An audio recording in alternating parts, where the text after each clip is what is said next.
Mahirap pagkasakit mga kabokals. Sabi nga, totoo yung kasabihan na hindi baling wala ka masyadong pera basta wala kang sakit. Totoo yun. Kayaman, walang katumbas na kayamanan yung kalusugan mga kabokals. Kaya dapat alagaan natin yung ating mga katawan. Ni syempre, huwag tayong bibitiw sa Panginoon. Yun nga, sabi ko nga, medyo sabihin ko nakalimot. Siguro kinatok niya ako. Binatukan niya ako. Ang lakas ng batok.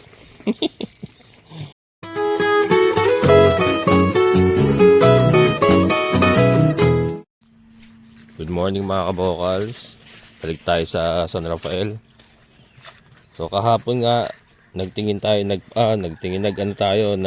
tayo ng kubo na may kwarto para po madala ko na dito sila partner sa kasi mama.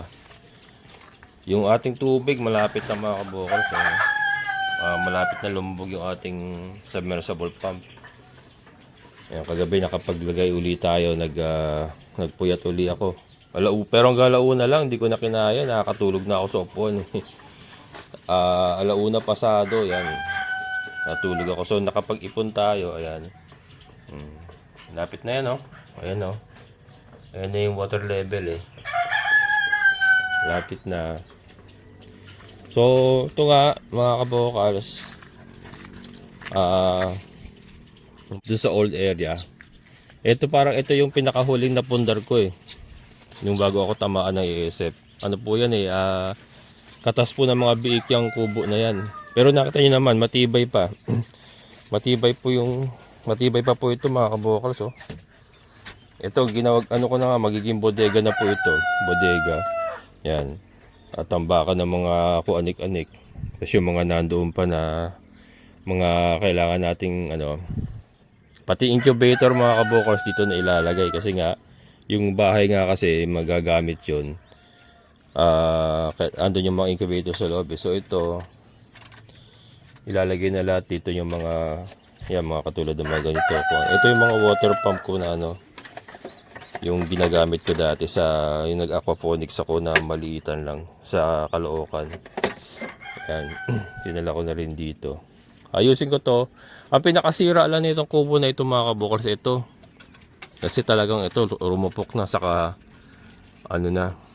nabutas na. Pero kayang ayusin ni Kuya Greg yan, eh.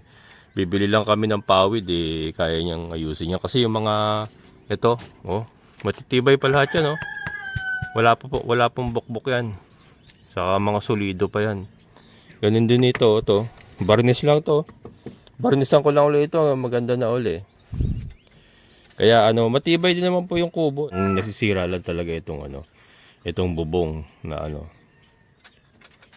So, ang plano ko rito mga kabokals, ililipat ito diyan. Yan, ililinisin ko pa, pasensya na magulo pa kasi nga yun, nagtambak-tambak lang kami muna diyan ng nagginawa yung ating fish pan. So, ayan, dito ko plano ilagay. Ito ililipat ito. Itong kubo ipapalipat ko magpapatuloy ko Kuya Greg. Ililipat namin yan dito. Tapos yung in-order namin na may kwarto dito ilalagay. Yan. Kasi ito may patwalk na tayo dito papunta rito sa kusina. Saka dito sa bahay. Ayan. Diyan. Yung balkonahe dito tatama yung balkonahe, dito yung kwarto. Magpapalagay na lang ulit ako ng patwalk na papunta dun sa papasok dun sa sa balkonahe ng bagong kubo. Kasi hindi siya pwede dito, kasi pag dito ko siya pahaba siya, aabot siya hanggang dito siguro sa may na may bubong na to, eh. Makakain niya ito halos, eh. Makakain niya. Plano ko nga pong isa po sa project kasing gagawin natin is yung extension po ng ating babuyan. Mag-i-extend po tayo ng ating kulungan ito. Kasi kung ano po itong forma ng kulungan natin na ito. Yan. Kung ano po forma na itong ating kulungan na ganyan, i-extend ko lang yan. Ganyan-ganyan din po. Aabante lang po rito. Aabante lang tayo dito para isang diretsuhan pa kasi Ano na, ito na, may patwalk na tayo eh. Yan o. Diba? So, i-extend ko na lang yan. May patwalk na. Mag-extend ako siguro mga 4 na butas pa kayang i-extend yan. 4-5 na ganong kalalaki. Hanggang dito. Or siguro sasagad kung hanggang. Kasi yung kubo naman dito, hanggang dito lang itong kubo na ito. Hanggang dito lang siya. Makapag-extend pa ako ng mga 4 na butas siguro. Ganun. Kaya yun po, kaya ililipat ko yun. Kasi mas maliit ito eh, mas maliit. Yung in-order kasi namin mahaba yun kasi nga may kwarto. Kaya diyan siya papalit. Yan, ganun po mangyayari ng mga kabokals. Tapos ito nga yung ating fish pan. Malapit-lapit na. Kubo lang po yung in-order namin.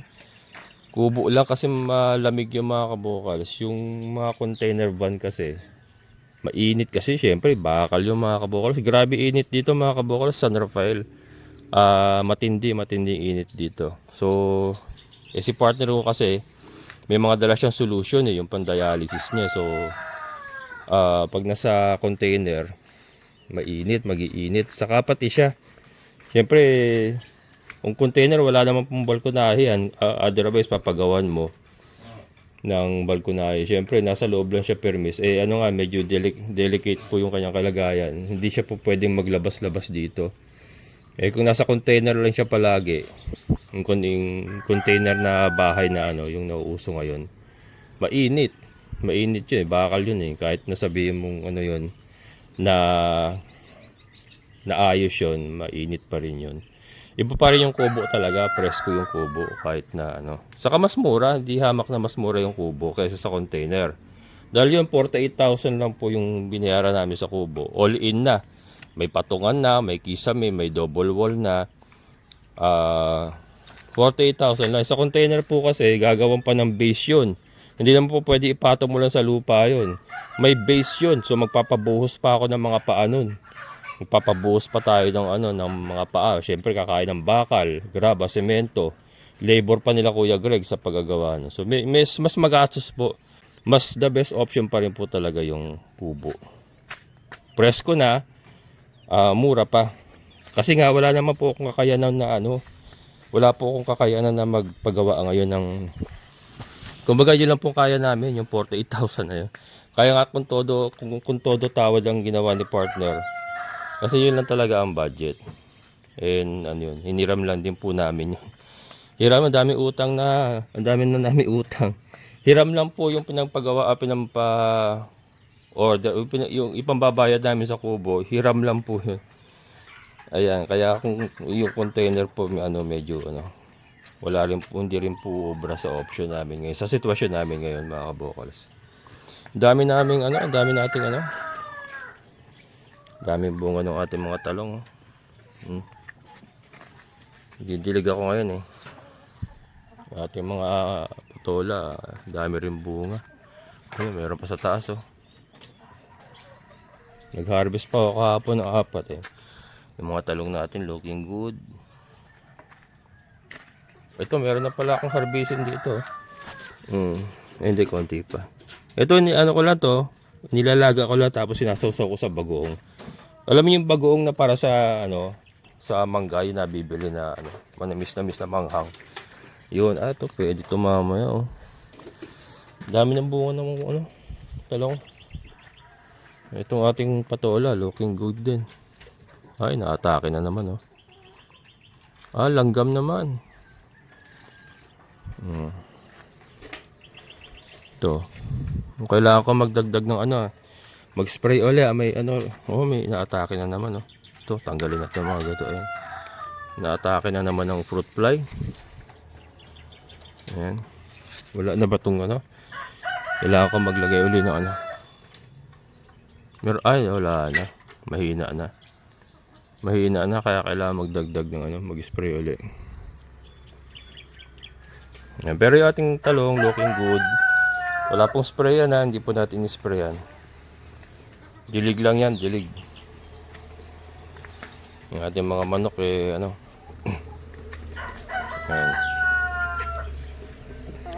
Grabe ang lugon. Oh, nagkalat yung mga balahibo. Grabe ang lugon.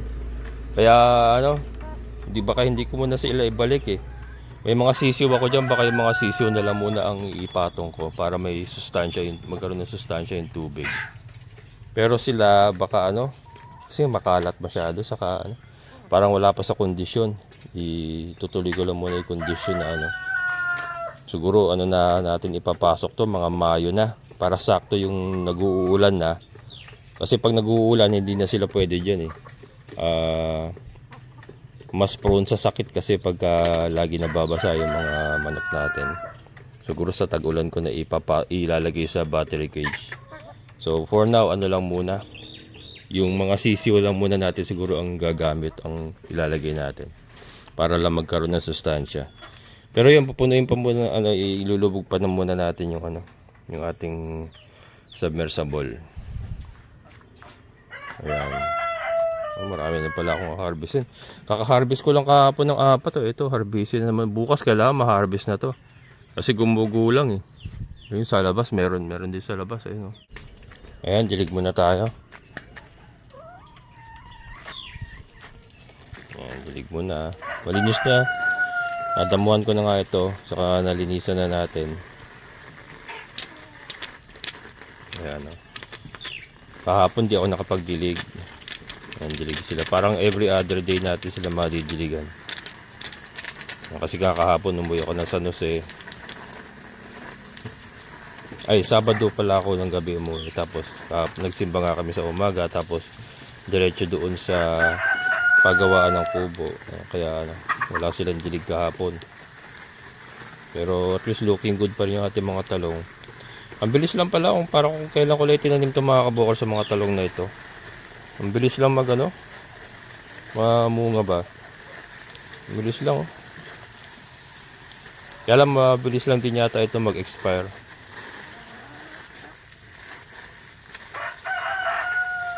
Magta-try din ako nito doon sa ating aquaponics.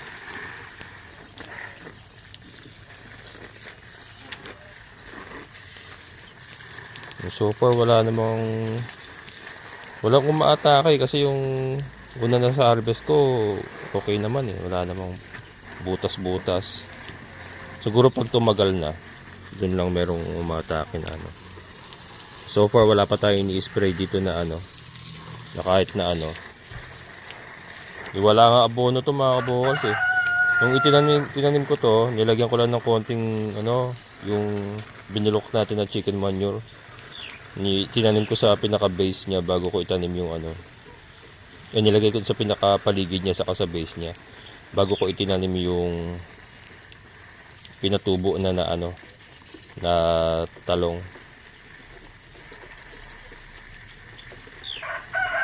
Hindi na ako magpupula ng mga ganito. May nabibili naman pala dyan sa may anggat na ano, mga ganito.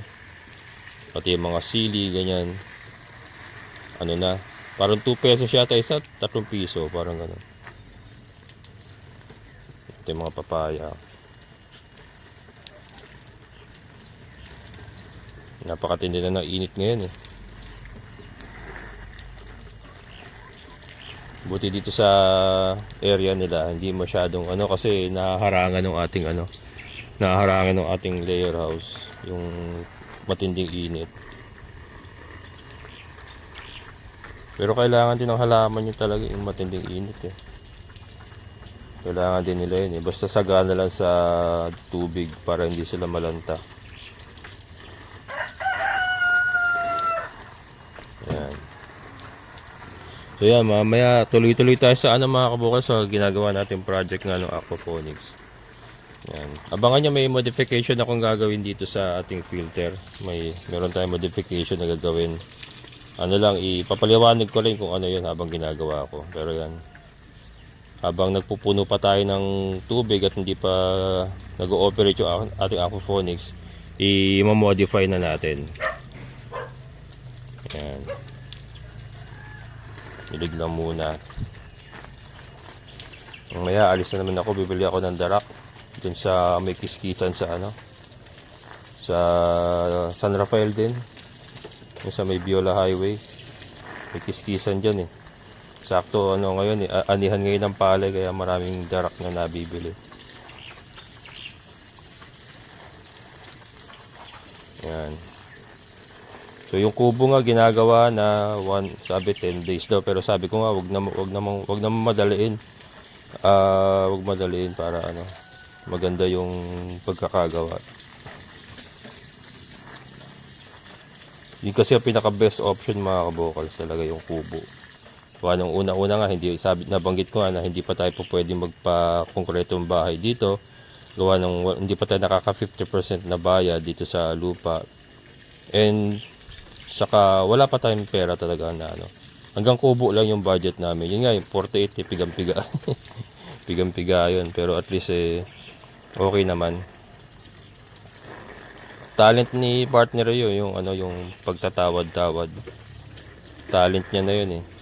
Ako hindi ako marunong tumawad, nahihiya ako tumawad eh. Tatawad lang ako, tapos pag sinabing hindi pwede, yun na. Pero yun, yung isa kasi talagang kukulitin ka na talaga. Hanggang sa bumigay ka. Hindi naman masamang tumawad eh. Kasi yun naman mga presyo nila niya mga kabokals, may pasobra na talaga yan. Kasi ini-expect na nila tatawad yung customer eh.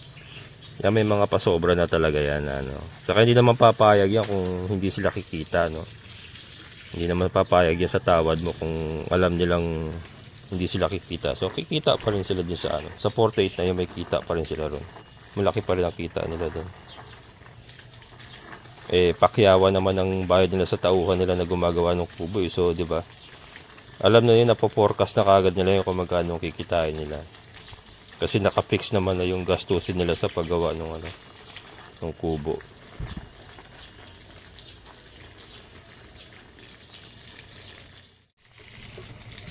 Pagka nandito na si partner, ang mangyayari noon, kung kailangan niya lumuwas, ihahatid ko sa terminal ng bus, yung kasama nga yung kasambahay. Luluwas sila. Kasi sa National Kidney naman siya madalas magpa-check up. Pero yung mga emergency kasi, doon kami sa May Grace Hospital pupunta. So, yung mga ganun siguro, ihahatid ko, pupunta kami ng San Jose pagka may emergency case na ano. Anyway, nandiyan naman si Raptor na gagamit naman. Kung tag-ulan naman po, pwede ako mag-hire sa mga, kila Kuya Greg. May mga tricycle sila eh, pati yung mga kapatid niya, nag-ano yun eh, nagpaparkila yun. So, pwede silang arkilahin kung papahatid sa San Jose del Monte, sa ospital, ganun. Ayan. Bali ano pala yung bahay ko ang magte-take over yung anak ko. Kasi inuhulugan ko pa yung mga kabokal sa Pag-ibig, yung bahay ko sa San Jose na yun. Hindi pa bayad yun. 30 years to pay yun. Nakaka more than 10 years pa lang ako doon. So mahaba-habang ano pa, hulugan pa yon. So yun nga, napagkasundo rin namin ng anak ko na sila na magtutuloy. Sila na mag-asawa magtutuloy. And then sila na rin mag-o-occupy ng bahay. Sila na magtutuloy maghulog. Para ako, wala na rin akong iniisip na hinuhulugan pa na nagbabayad ako dito sa lupa. Tapos nagbabayad ako ng bahay sa Pag-ibig sa San Jose. So yun, yung anak ko na mag-take over, yung panganay ko na nagtatrabaho sa call center. Sila mag-asawa, nagtatrabaho sa call center.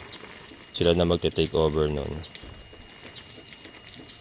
Ayan. So, syempre, sa kanila na rin mapupunta yun. Sa kanila naman talaga mapupunta yun. Lahat naman tayo, saan ba tayo pupunta? Hindi naman tayo permanente sa mundo mga kabokal. So, at least kahit itinuloy nila yung bayad, meron din akong maiiwan sa kanila na kahit papaano na ano, malaki na rin naman ang ibayad natin sa bahay. Tapos itutuloy na lang nila. At least at home na sila kasi doon din naman sila nakatira. Sa kabilang street lang sila nakatira, nangungupahan. So nangungupahan sila. So might as well, ituloy na lang nila yung bayad sa bahay. Sa kanila na mapupunta yun, parang gano'n. Ganun din kasi kung pauupahan ko, nagbabayad pa rin ako ng monthly amortization ko. Hindi yung inuupa. Ganun din na ano rin. Para at least, ayun, wala na akong iniisip na ano, na kailangan kong hulugan na bahay. Diba? So, hindi pa ano, hindi pa ibang tao ang titira dahil anak ko yung titira doon sa bahay. So, di ba? Hindi na ako masyadong manghihinayang kasi sa anak ko, sila sarili naman mag-asawa ang titira doon. Yun. Parang ito na lang San Rafael lang iniisip ko, yung monthly amortization dito, kuryente, tubig, internet, tapos yung kasambahay. Mahirap pagkasakit mga kabokals. Sabi nga, totoo yung kasabihan na hindi baling wala ka masyadong pera basta wala kang sakit. Totoo yun. Walang katumbas na kayamanan yung kalusugan mga kabokals. Kaya dapat alagaan natin yung ating mga katawan. Ni syempre, huwag tayong bibitiw sa Panginoon. Yung nga, sabi ko nga, medyo sabihin ko nakalimot. Siguro kinatok niya ako. Binatukan niya ako. Ang lakas ng batok.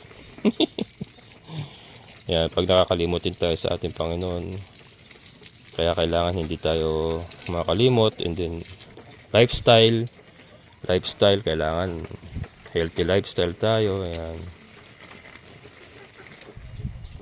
Pero papasalamat naman ako at, kahit na ako ay, kasi may problema rin ako, may diabetic ako, meron akong high blood, pero at least yung latest laboratory test ko okay naman.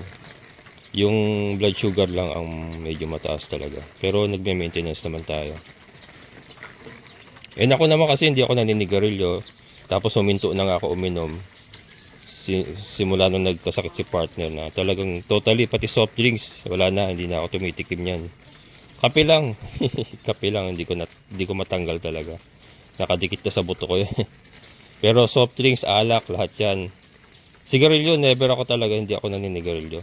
Ang nanigarilyo lang ako nung nasa college days ako. Hanggang siguro konting taon nung nagtatrabaho ko. Pero tinigil ko na kaagad hanggang ngayon. Siguro kung may mga 25 years akong hindi na naninigarilyo. Matagal na yun. Talagang kailangan healthy lifestyle tayo mga kabokals. Isa lang ang buhay natin, isa lang ang kalusugan natin. Yan. So yun mga kabokals, ito panimulang trabaho sa umaga, pagdidilig ng ating mga halaman. Parang parang nakakapag-therapy rin itong pagdidilig mga kabokals.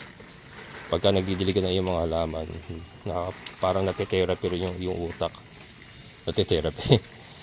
Parang masarap sa pakiramdam ba. Ayan. So abangan nyo mga kabokals yung ating modification na gagawin sa ating filter. Ito nga yung ating fish pan, malapit na mapuno. Hanggang dito na lang, maraming salamat. Good morning, amazing na buhay.